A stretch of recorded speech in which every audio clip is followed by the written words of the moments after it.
Okay, guys, I'm going to be going over a couple of civil rights violations from law enforcement. But I mean, I don't know what to say because I mean, it's there's no explanation, there's no excuse. There's not. You can't blame it on training. You cannot blame it on stress. You cannot blame it on. There's a lot of resources for law enforcement avenues to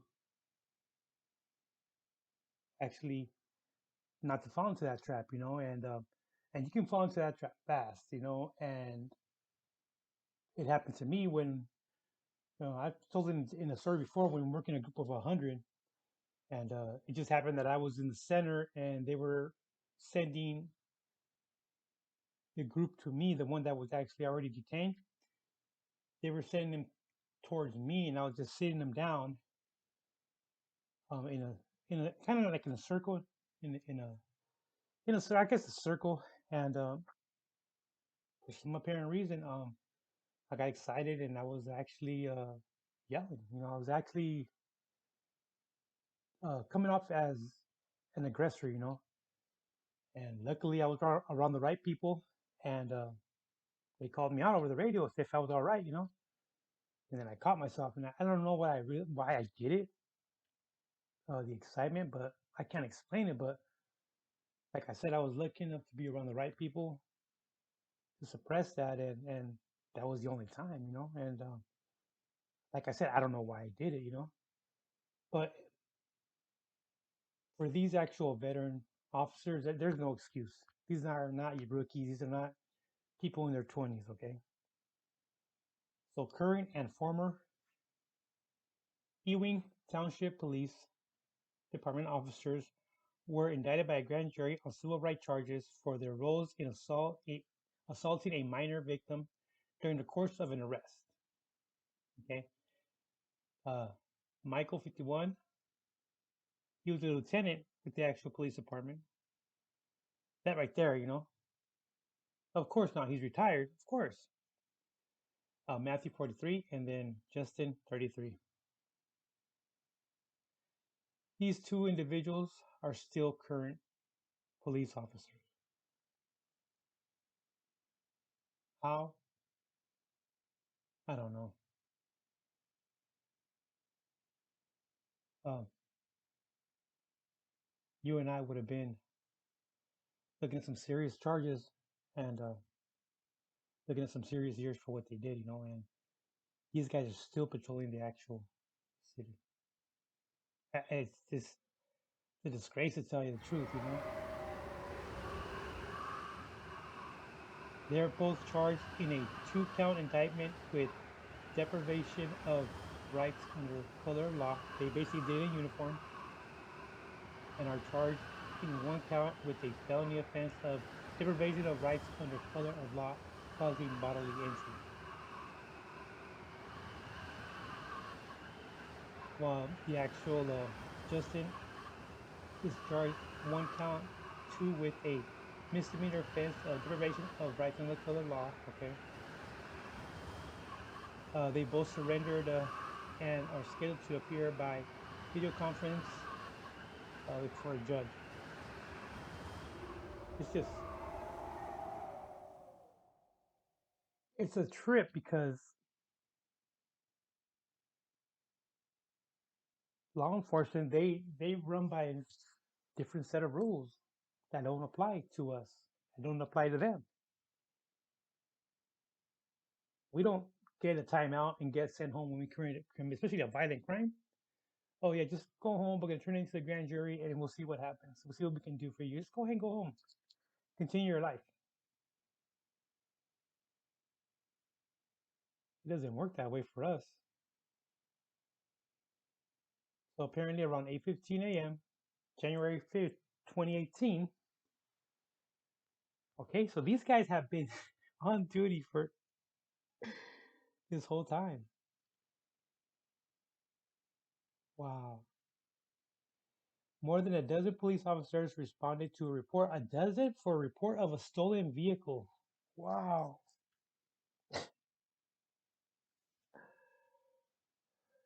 That right there should be investigated.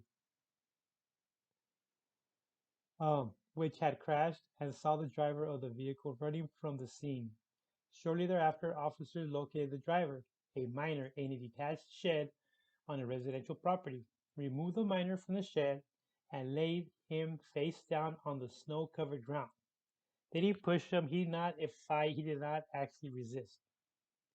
While other officers handcuffed the victim, um, the actual Michael, the lieutenant, took it upon himself. He used his boot to step on the back of the victim's head, pushing his face into the snow. Now, Matthew, the 43-year-old, kicked snow 3 times directly into the victim's face. And Justin also kicked snow directly into the victim's face. Well, did he make them run or what? Did he make them run? Or, I mean, I don't see what the problem is. And then apparently the 43-year-old then used his boot to step on the victim's head, again driving his face into the snow. The victim did not resist law enforcement at any time while on the ground. Under the circumstances, the force that all three of them applied to the victim was unreasonable and excessive violated the victim's constitutional rights to be free from such force. What they don't mention is what did the actual officers putting the handcuffs on these actual suspect do to stop this?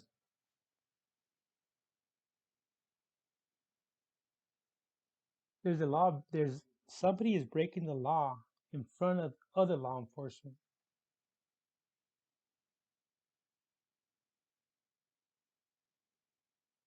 and they're part of the crime now. But yet, no charges are filed against them. And you see this more and more, And these cops, I mean, there's something going on because these cops are very, very aggressive. I have been pulled over recently for minor infractions. For example, I was wearing two earpods on while I was driving. They never saw me. They saw me. They followed me. They saw me after I got into a private business and treated that stop like a felony stop. I was on probation. I was on parole. So do I have a warrant? Even do I have a warrant?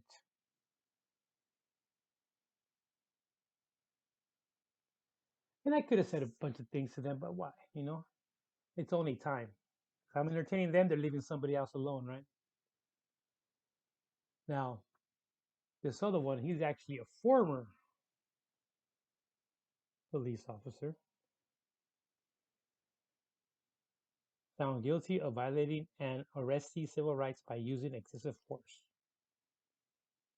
Apparently, this individual, Maynard, 44, um, the jury heard evidence over the course of 2 days that showed that he assaulted the victim in the bathroom of the Logan police station before dragging him into an adjoining room, hauling him across the room, and ramming his head against a door frame. And assaulting initially rendered the victim's the assault initially rendered the victim unconscious. He knocked him out unconscious and left him with a broken shoulder, a broken nose, and a cut in the head that required staples to close. Man, this guy was out of control.